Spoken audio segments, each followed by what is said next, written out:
And if we look at the Prophet ﷺ, how he taught and trained the Sahaba, the companions, to develop these qualities of tolerance and forbearance.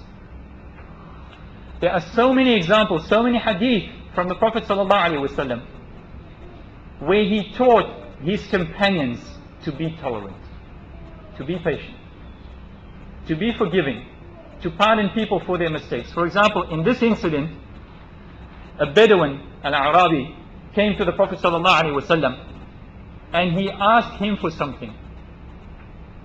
But he asked it in a way which was rude, which was very harsh. And the Prophet ﷺ did nothing more than give this Arabi, give this Bedouin what he asked for. So the Prophet ﷺ gave him a gift. And then the Prophet ﷺ asked him, did I treat you well? What did the Bedouin reply? What did he reply? Yes. He said, no. Nah. Did I treat you well? No. Subhanallah. He's talking to the Prophet ﷺ. The Prophet gave him something. He said, no, you didn't treat me well. Now imagine, the companions were sitting with the Prophet ﷺ. What did they do? They started moving. They started getting up. They were advancing to him to teach this man a lesson. The Prophet ﷺ stopped them. He made a sign to stop them. So they stopped. The Prophet ﷺ went home, took the man with him, gave him another gift, and then asked the man again, are you satisfied now? The man said yes. And then the man made dua to the Prophet for the Prophet ﷺ. He said, may Allah subhanahu wa ta'ala give your family prosperity. So the Prophet ﷺ said to him, what you said to me now is perfect. But my companions are still angry with what you did before. So tomorrow, I need you to repeat what you said to me right now. So the Bedouin agreed. So the next day, when the Prophet ﷺ met the same companions and the man came, he pointed to him and he said, on what this Arab said yesterday, I gave him something more, and now he says that he is happy and is satisfied. Is that so? Asking the Bedouin. Is that so? He said, yes, may Allah grant prosperity to your family. Then the Prophet ﷺ drew the lesson out for the Sahaba, for the companions. See, the Prophet ﷺ was always an educator. Not only did he put this fire out, that Arab who came mad, provoking, in his rudeness to the Prophet ﷺ was a fire that needed to be put out. But the problem with us is, we normally respond to fire with petrol. Fire and fire. Sometimes with petrol, making things worse. But we should be the water on the fire. And that was the Prophet ﷺ. He could see that this was just going to cause fitna. The best thing to do is give this man what he wanted. So he said to his companions, my example and that of this man is like a man whose she-camel has been lost, and the people ran after her to catch her. But the more they ran after the camel, the more she ran away. So the owner of the camel said to them, hang on, wait. You guys are making things worse. Leave her for me. I know my camel. I will get her. So he took up some grass and he held it out in his hand, and guess what? Camel came. And so the Prophet ﷺ said to his companions, if I were to leave you the day before with that companion when he was using his foul, abusing language, you would have killed him and he would have ended in the fire of Jahannam. So this is a very good example of how the Prophet ﷺ was tolerant. He understood people. He knew people and he knew what they needed.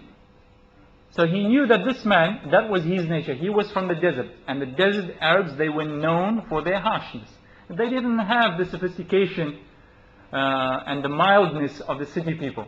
So the Prophet ﷺ knew that. And he knew that he was, in order to benefit this person, he needed to be tolerant of that. And this is the mistake that we make when we're making da'wah.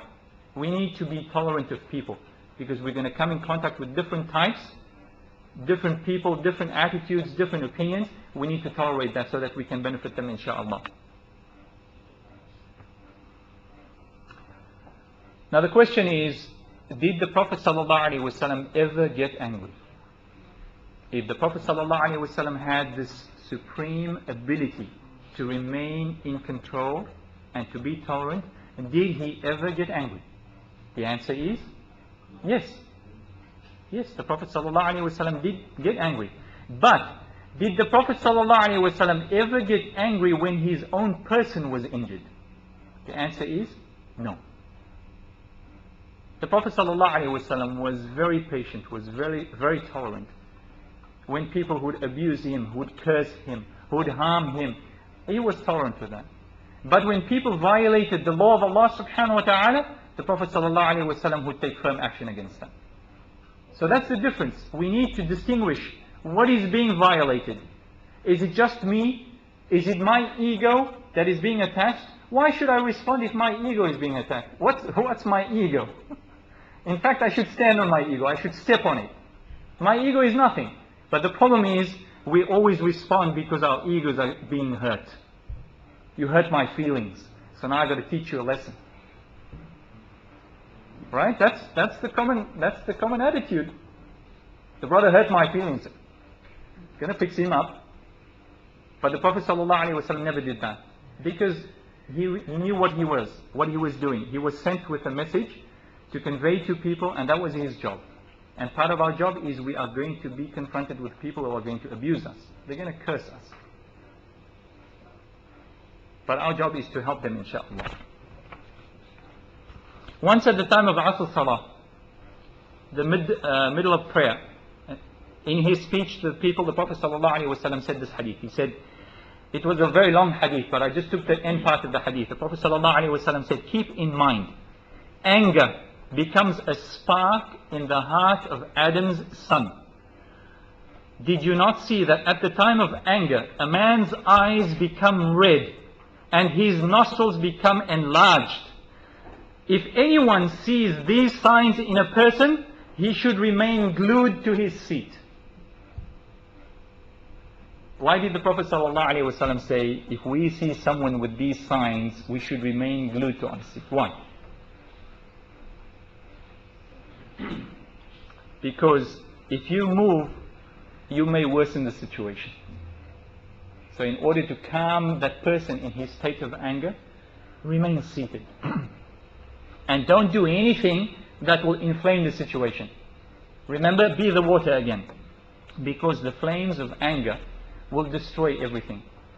And most of the time, when someone gets angry, they lose all rationality. ما في عقل. It goes. Their intelligence goes. And they become irrational. And they become emotional. For example, one day, a man's sheep was blown by the wind. Blown by the wind. So what did he do? He cursed the wind. So the Prophet ﷺ said, don't curse the wind. Don't curse it. Because it is bound by the commands of Allah subhanahu wa ta'ala. And it is under the control of Allah subhanahu wa ta'ala. He who curses a thing which does not deserve it, what will happen to the curse? It will rebound onto him. So we need to be very, very careful about what we curse him. A person is angry. The door doesn't open, so he smashes a hole in the door. A person gets angry. So he has something in his hand, he smashes it, he throws it, he breaks it, destroys it. These are just some examples of how people become very destructive in their state of anger. And anger is really a dangerous emotion to have. And for a lot of our youth, for a lot of our brothers, we need to send them to mandatory, compulsory anger management classes. I suggest JIC run some anger management classes. I know your sports activities are very good for that, in fact. You can see some of the brothers let their steam out when they're playing. But sometimes it gets a bit heated and they go overboard.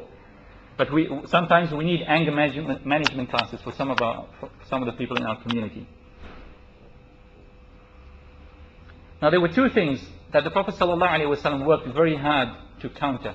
We know that when the Prophet ﷺ, the environment when he started his da'wah, the predominance was Jahiliyyah. It was ignorance.